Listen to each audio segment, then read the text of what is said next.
Hey guys, Sarcasm here. I mean Sarcasmu, the leader of Holy Shit Order of Chivalry. I mean Sir Sarcasm, loyal servant of Emperor Gintoki.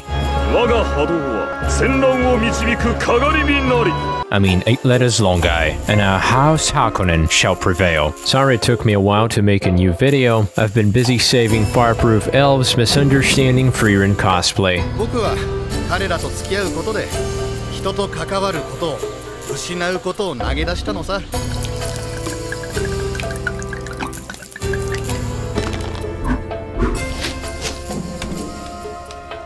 This time, I'm going to share my thoughts on 2 Vanillaware games I played, starting with Grand Knight's History. Grand Knight's History is another game never to properly leave the great shores of Yamato Land, and I never even heard about it.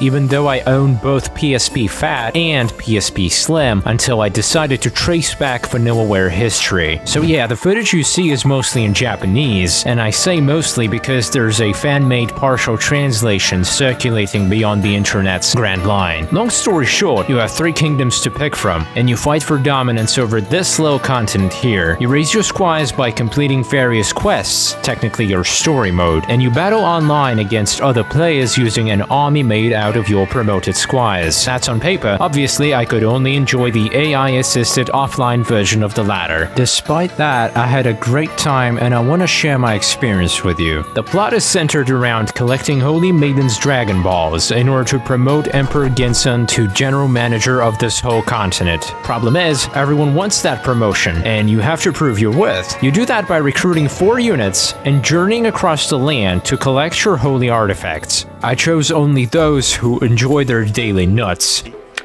only to realize they probably lied on their resume. And so you hit the road. And let me tell you, those roads are filled with so many enemies, you'd feel like you live in a Goblin Slayer universe. The roads couldn't be less safe, so I wonder how they wage war when their logistics are completely fucked. Grand Knight's History wants you to constantly rotate your squires and test different party compositions, but you're limited to 4 squires only, which means you'll have to promote one of your squires to enjoy some versatility. And that's a huge setback, even though they did come up with this training thing to slightly offset your squad grinding. This is an online game, and it is designed in a way that would keep you busy for a while. For example, in order to teach one of your units a new spell, you'll have to spend ability points, and you literally have to farm those. You can also try to ignore this intended progression and just stick to your original party, which is what I ended up doing. But clearly it comes with a cost of having an extremely hard time against certain enemy compositions, and ideally you'd just prefer to have a bigger pool of already trained squires without having to let someone go. But that's not the loop they went for,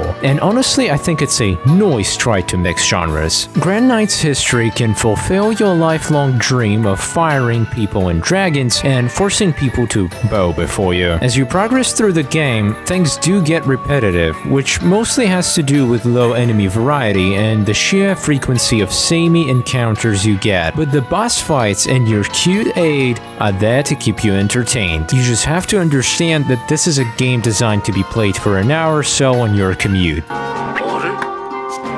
Another Soul/Spirits game that requires you to complete your Pokemon Blade collection is Oboro Muramasa. It's a Naruto meets Demon Souls side-scroller. Rejoice, because this one has been properly localized, at least in English. Though me being me, I still dug out a few mistranslations. Oh? 冷戦に浸かり、妖力を高めんとはいえ、猫が猿の真似事とは涙ぐましい努力よの。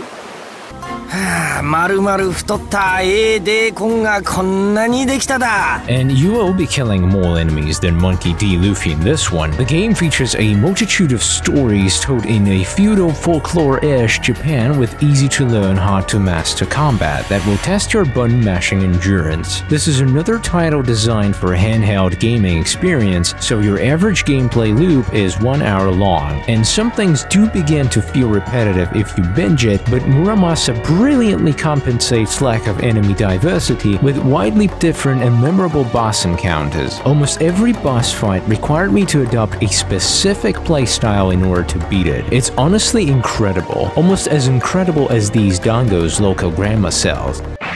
But what surprised me the most is the DLC quality. You play as the cat that can moonwalk, a cat that can throw an uppercut, a giant cat Gundam like in that Indian Transformers movie. And honestly, it's the best cat game I've ever played. Even Cat Goes Fishing doesn't come close to it.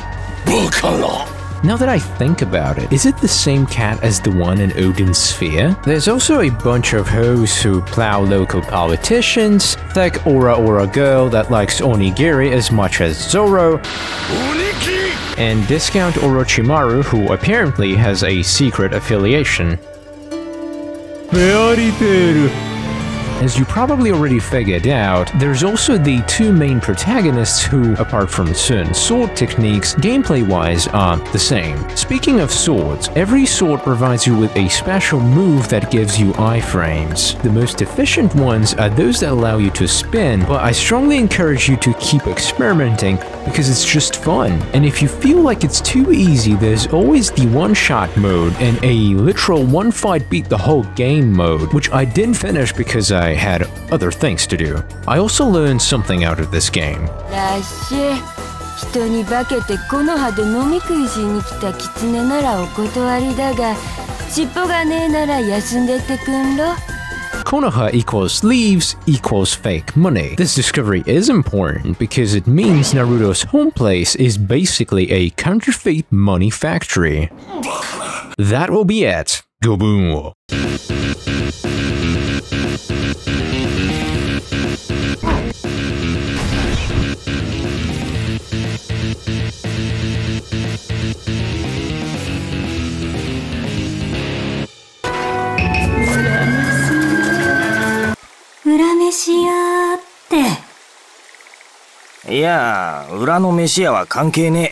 We cannot afford to technically die like this, yeah. But hey, we won the fight!